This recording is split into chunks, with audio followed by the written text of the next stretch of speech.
Capítulo 12. Redentores. La restauración de las personas. Aquí está el primer mensaje.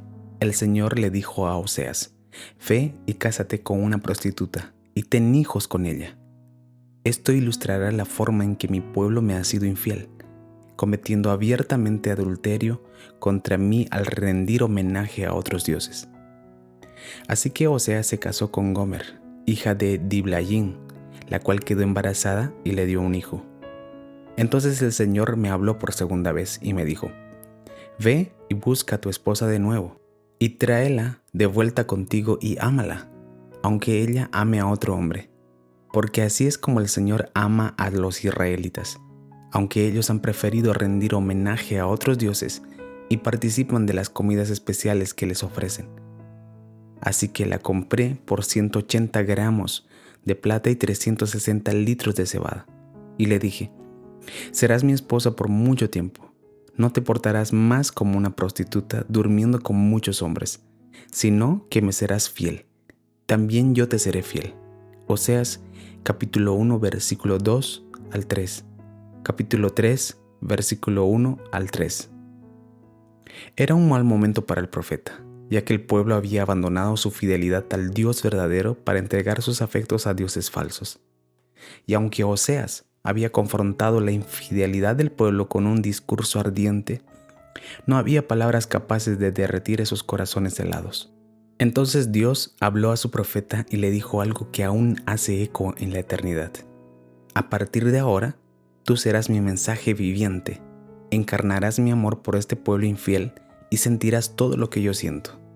Dios le pide a Oseas que convierta su vida en una especie de representación viviente de su relación con Israel, algo así como un performance profética.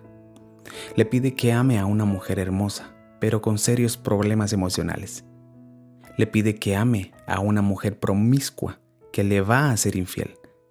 Le pide que persista en amarla a pesar de sus traiciones. Lo que puedes leer en esas páginas es el desafío que Dios le hace a Oseas de amar como Él ama. Dios tiene corazón. Este libro profético es estremecedor porque revela un aspecto de la naturaleza de Dios que no estamos acostumbrados a percibir: su vulnerabilidad. Al leer este libro, tienes la sensación de que Dios se está desnudando, como si Dios se abriese el pecho delante de nosotros y nos enseñase las entrañas de su ser.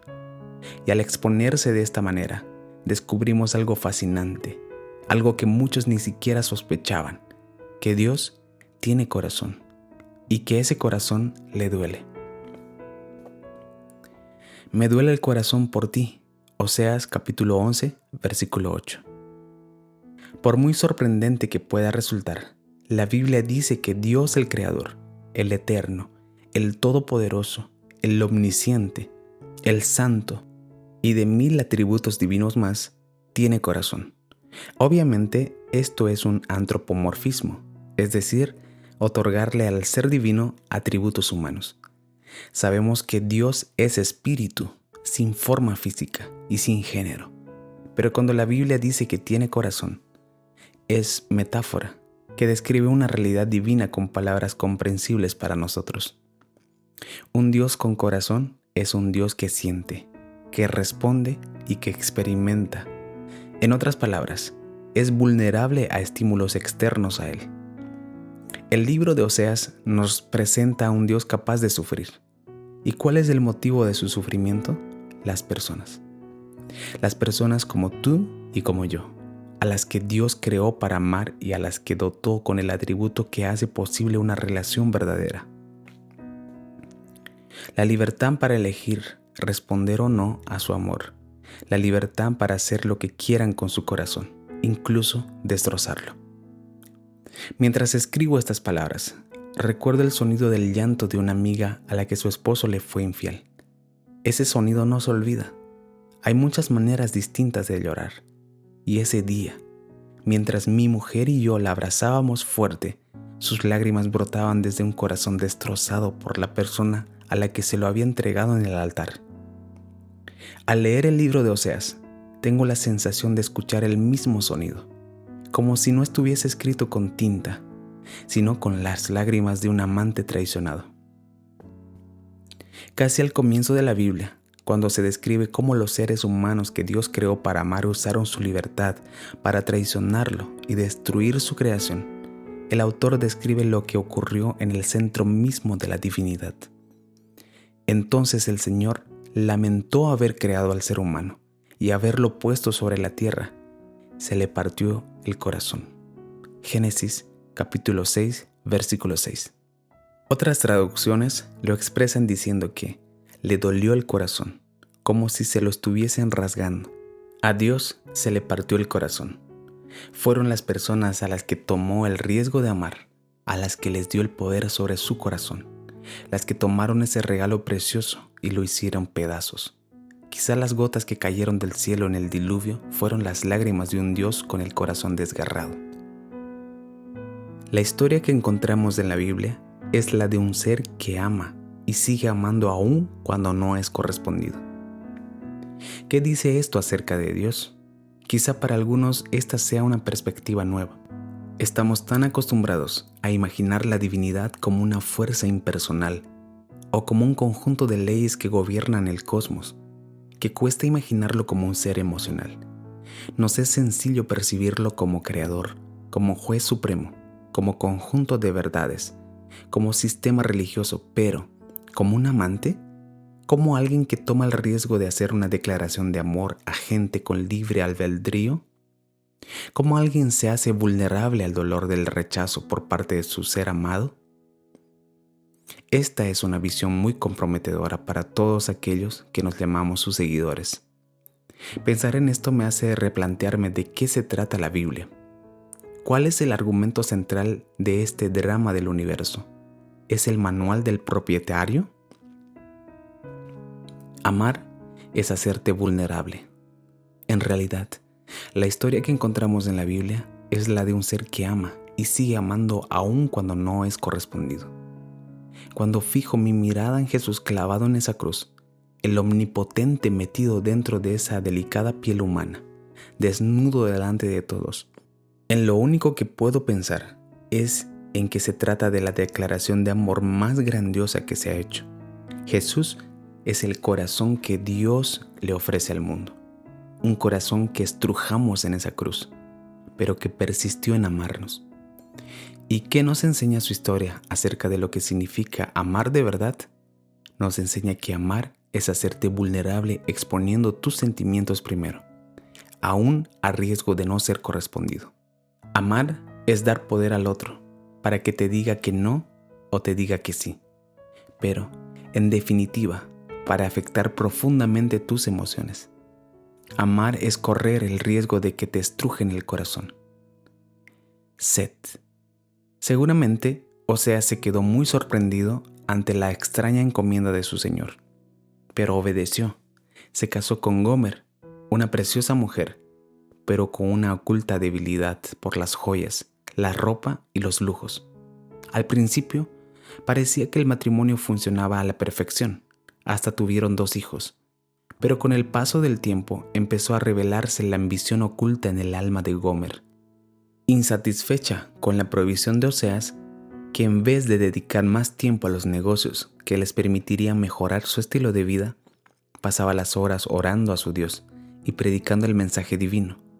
Gomer comenzó a desconectar su alma de su esposo y a mirar a otros hombres pudientes, otros hombres que, según ella, podrían saciar la sed de su alma, porque realmente estaba sedienta por algo que no sabía identificar muy bien, pero creía que, con unos caprichos, unos zapatos nuevos o quizá unos pendientes, sería satisfecha.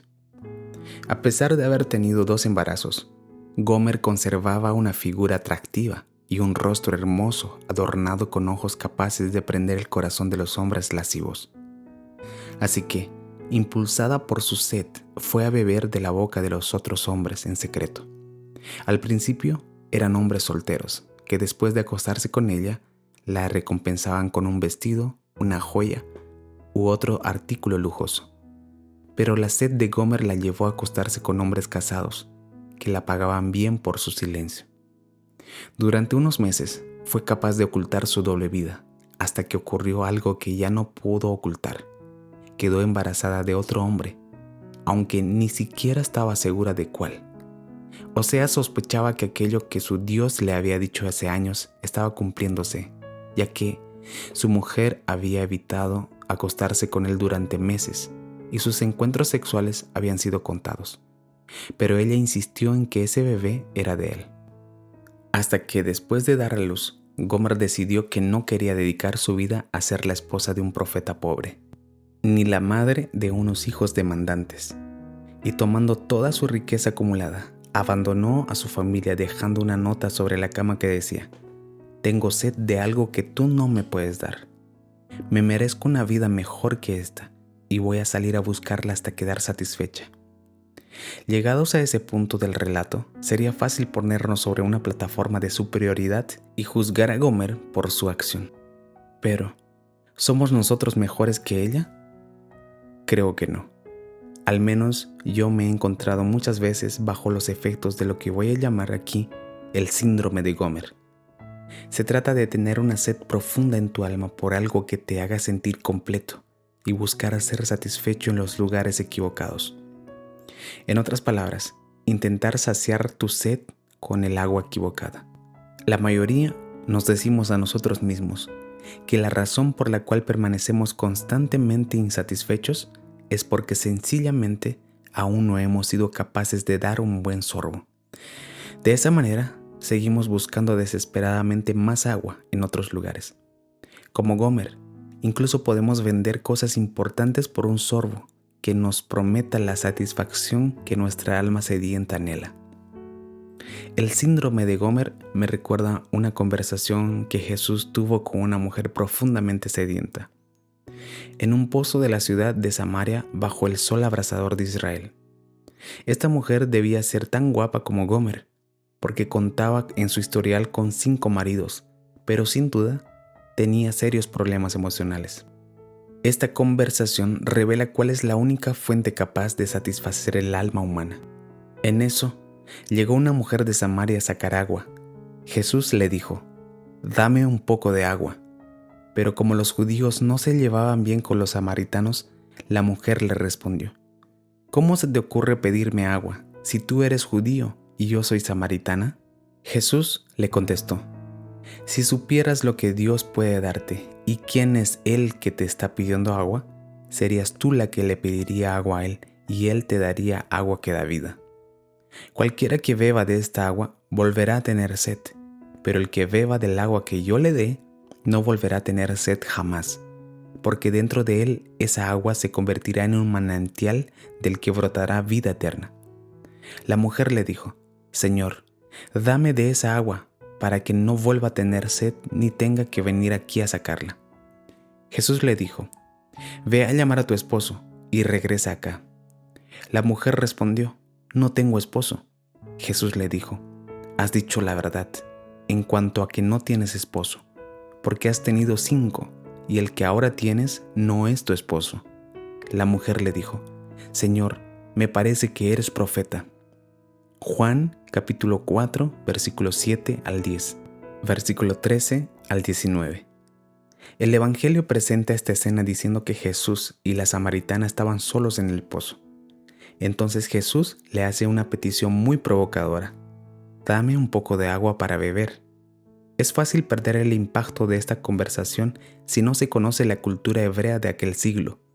En aquella cultura, si un hombre se dirigía a una mujer extraña en una conversación privada con estas palabras, podría entenderse como una propuesta para acostarse con ella.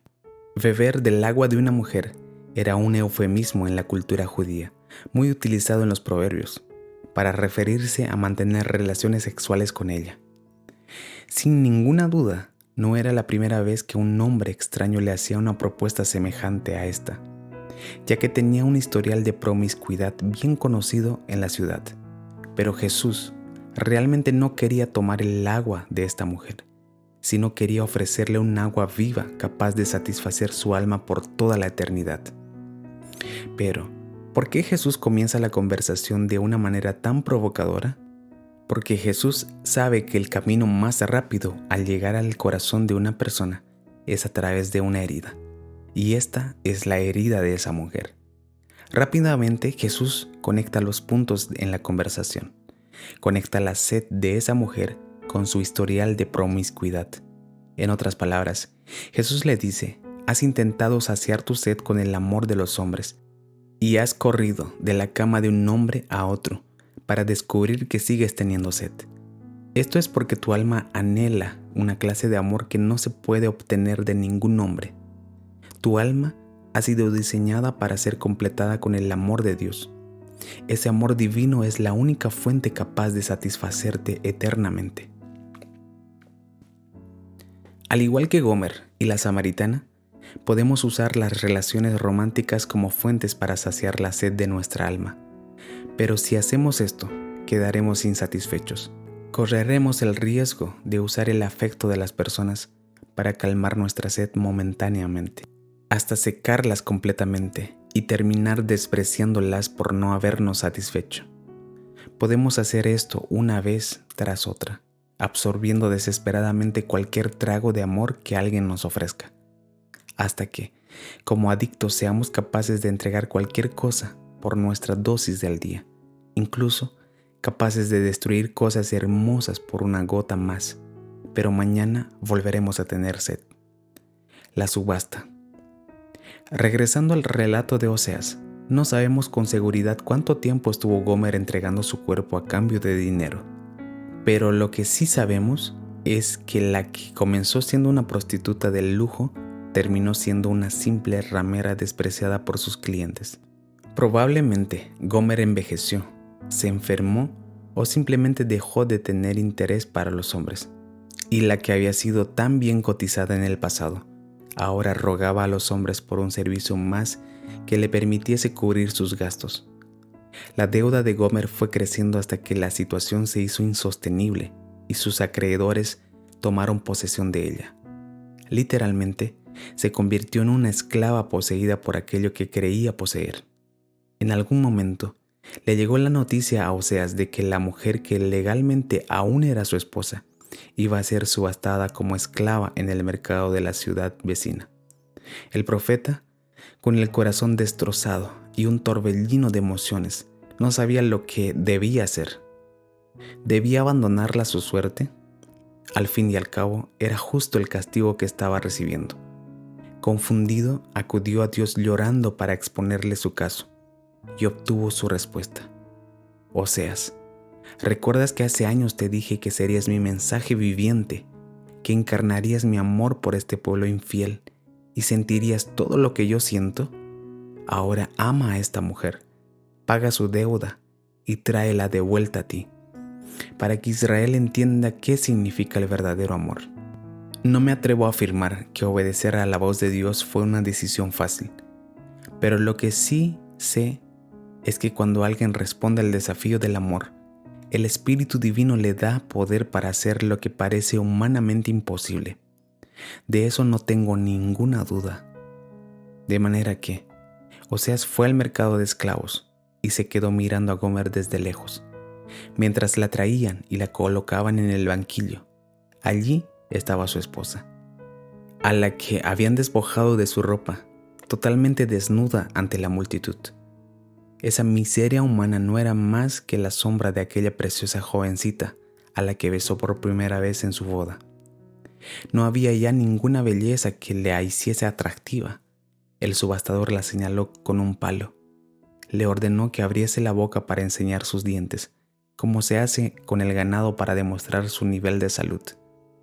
Y entonces comenzó la puja. ¿Quién ofrece 5 monedas de plata por esta esclava?, gritó el subastador, mientras la multitud lo ignoraba. ¿Alguien ofrece 5 monedas de plata? ¿Nadie? Los compradores no mostraron el más mínimo interés hasta que alguien gritó: «La compro por 1 moneda de plata». «1 moneda de plata es muy poco.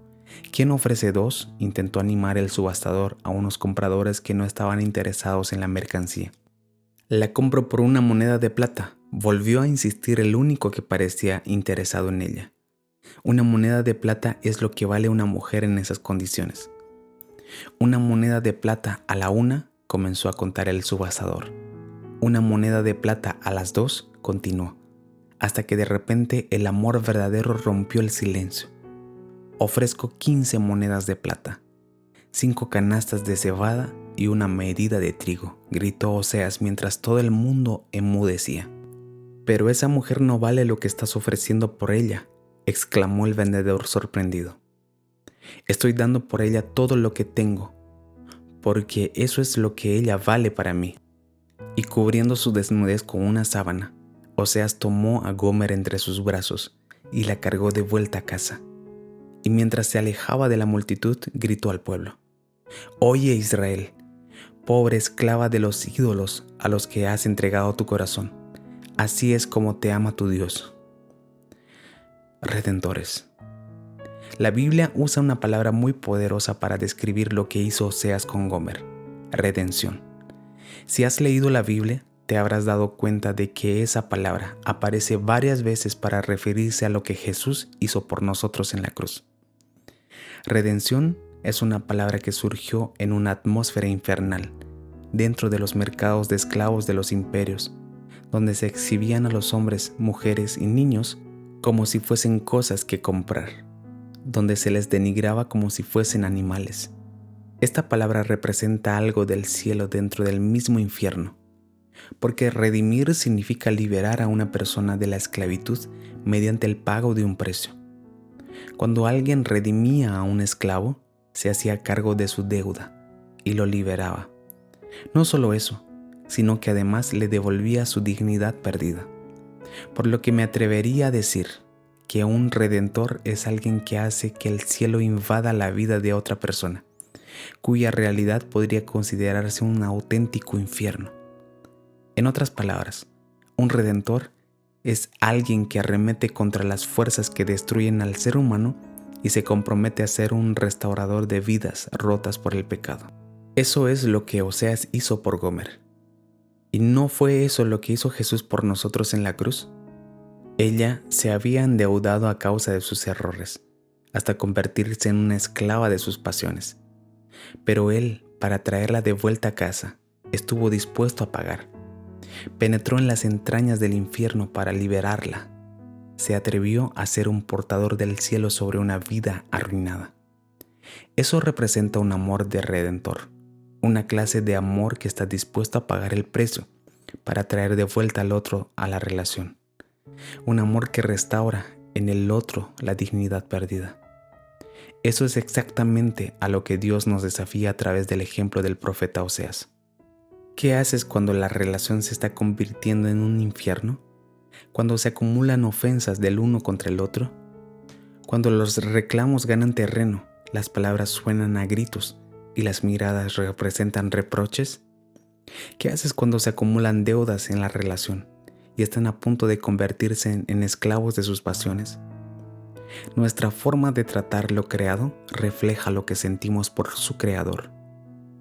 Puedes dejar que el infierno tome el control, o puedes arremeter contra él con las fuerzas del cielo, con el perdón, la honra, la paciencia, la compasión, o cualquiera de estas acciones que hacen temblar a las fuerzas del mal. Puedes convertirte en un redentor. Me estoy refiriendo a pagar el precio de las deudas de nuestra pareja y liberarla de cualquier demanda. Estoy hablando de pagar el precio para traerla de vuelta a nosotros. Y aún más, restaurarle la dignidad perdida a causa de su error. ¿Por qué deberíamos pagar el precio por alguien? Porque nuestra forma de tratar lo creado refleja lo que sentimos por su creador. El taller de la restauración. Recuerdo el año de mi adolescencia, en el que me surgió la fiebre creativa. Lo llamo la fiebre porque realmente parecía que estaba enfermo. No paraba de experimentar con alambres, yeso, madera y clavos. Mi habitación olía a pegamento y tenía pintura en mis uñas. Quería crear, aunque viéndolo en perspectiva, la mayoría de mis creaciones eran de dudosa belleza. Sin embargo, recuerdo que mi madre tomaba mis creaciones y las ponía en una vitrina junto con sus jarrones de porcelana y figuras de cristal, allí donde mi madre exponía las cosas hermosas y de mayor valor. ¿Por qué hacía eso mi madre? Porque ella sabía que la manera de tratar mis creaciones reflejaría lo que ella sentía por mí. De hecho, aún conserva alguna de ellas, aunque yo le insisto en que las queme. En el primer capítulo del Génesis, la Biblia dice que Dios creó al ser humano a su imagen. El autor deja muy claro que, a pesar de que toda la creación refleja la gloria de su creador, hay algo que distingue al ser humano de los minerales, las plantas o los animales. De una manera diferente e intencional, Dios imprimió su imagen en los seres humanos. No solo los modeló a partir del polvo de la tierra, como un artista que moldea su obra a partir de la arcilla, sino que besó el polvo, sopló en él su esencia. El ser humano desde el principio es portador de la imagen divina. Pero, ¿de qué manera Gomer podía reflejar la imagen de Dios? ¿Cómo es posible que hubiese una imagen divina, algo digno de valorarse, en una mujer promiscua, enferma y esclava? De la misma manera en que hay valor impreso en un billete de 100 euros, a pesar de haber caído en una fosa de excrementos. Aunque ese billete esté arrugado, sucio y maloliente, mientras ese billete exista, ese billete tiene valor. Hay una imagen impresa en él que lo hace valioso. De la misma manera, aunque una persona esté abusada, violada o enferma, aunque tenga su mente llena de mentiras, practique hábitos destructivos o tenga un carácter corrompido, mientras esa persona exista, esa persona tiene valor. Su condición no determina su valor. Los que entienden esto son capaces de meter la mano en los lugares más repugnantes para rescatar lo que es valioso. Tenemos que decidir, entonces, si nos convertimos en restauradores o destructores de la imagen de Dios en los demás. Porque de eso se tratan las relaciones. Cuando se maltrata a un ser humano, se le convierte en un objeto o se lo ignora, esas acciones se convierten en acciones contra Dios. Es un desprecio a la imagen que portan. Es una afrenta a su creador. Sin embargo, cuando protegemos la dignidad de alguien, la tratamos con bondad o celebramos sus virtudes, esas acciones se convierten en acciones a favor de Dios. Es una manera de mostrar amor al Creador, amando su creación. En definitiva, cuando amamos a Gomer, amamos a Dios. Cuando pagamos el precio por alguien para traerlo de vuelta a nosotros, cuando lo perdonamos, luchamos por la conexión, nos esforzamos por mantenernos unidos o hacemos cualquier otra cosa que libera a nuestra pareja de la esclavitud de sus errores, ese amor se convierte en redentor. De esta manera, colaboramos con Dios en la obra de restauración que Él inició en la cruz. Barrabás. ¿Alguna vez leíste con atención la escena en la que Poncio Pilato le pregunta a los judíos si prefieren a Jesús o a Barrabás? Está en Mateo capítulo 27. Yo odiaba a Barrabás más de lo que odiaba a ningún otro en el Evangelio, y no entendía por qué su nombre tenía que tener un lugar ahí. Pensaba que era absolutamente prescindible. La Biblia dice que el gobernador Pilato se sentía incómodo con la idea de sentenciar a Jesús a muerte, porque no encontraba motivo para crucificarlo. Entonces, pensó, hoy es un día sagrado para el pueblo y es tradición liberar a un condenado del corredor de la muerte. Voy a dejar que ellos elijan a quién liberar y a quién matar. Y es aquí cuando empiezo a sentir cómo todas mis tripas se retuercen. Pilato plantea una subasta escandalosa. Pregunta al pueblo, ¿a quién liberar? ¿A Jesús o a Barrabás? Pero, ¿cómo es posible una pregunta así? No hay comparación. Es otra subasta vergonzosa. A un lado del escenario tenemos a Barrabás. No sabemos mucho de él, pero lo que sabemos es suficiente. Es un hombre rebelde. Es un hombre malvado que encabezó una revuelta. Es un hombre traidor que engañó a muchos. Es un hombre violento que asesinó a otros. Barrabás merece la cruz. Merece los clavos que atravesarán sus muñecas. Él merece la muerte. Y Pilato lo sabe. El pueblo lo sabe. Tú y yo lo sabemos. Al otro lado del escenario tenemos a Jesús. ¿Cuál es su culpa de Jesús? Siempre dijo la verdad. Siempre demostró amor. Siempre fue íntegro. pasó toda su vida socorriendo a los pobres, dando dignidad a las prostitutas, sanando a los enfermos. Dime, ¿por qué lleva esas cadenas entonces? Es una comparación escandalosa, un cara a cara entre Jesús y Barrabás. La bondad absoluta frente a la absoluta maldad. Entonces, Pilato pregunta a la multitud, ¿a quién quieren que deje libre? Y sorprendentemente la gente responde con gritos, a Barrabás, a Barrabás, libera a Barrabás. O quizás no sea tan sorprendente. Puedo imaginarme a los alguaciles acercándose al calabozo de Barrabás, diciéndole mientras abren la puerta de su celda, hoy es tu día de suerte, otro llevará la cruz que habíamos preparado para ti. Mientras tanto, la gente sigue gritando el nombre de Barrabás y él piensa, ¡wow! La gente me quiere, soy un héroe nacional.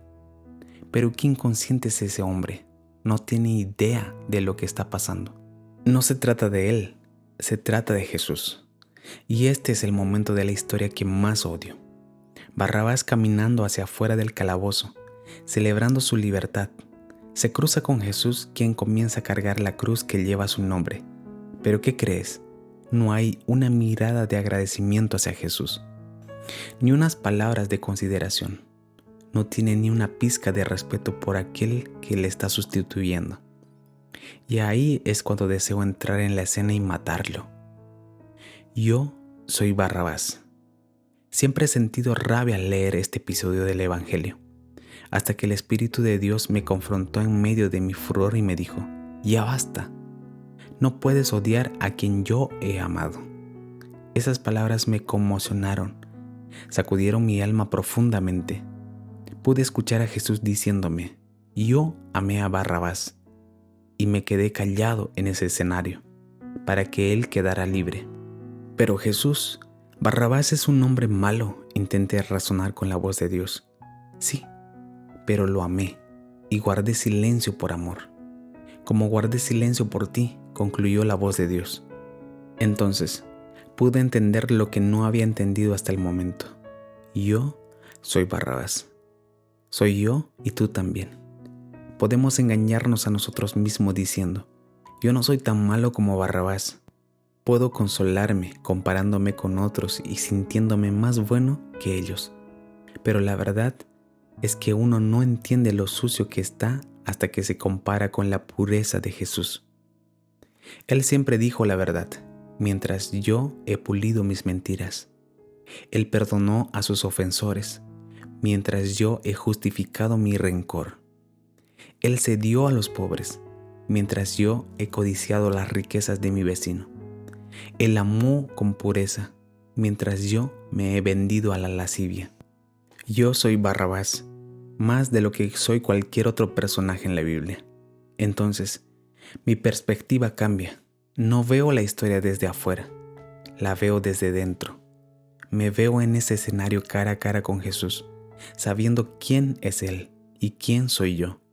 La bondad absoluta frente a la absoluta maldad. Sé que la justicia me busca, pero Jesús interrumpe diciendo, tómenme a mí y libérenlo a Él. No, Jesús, yo merezco esto, yo tengo la culpa. Esta es mi vergüenza, grito ante los verdugos, mientras me quitan mis cadenas y ponen la cruz sobre sus hombros. Jesús me mira y me dice, no, Barrabás, déjame esto a mí, déjame tomar tu lugar, déjame cargar tu pecado, déjame sufrir tu castigo.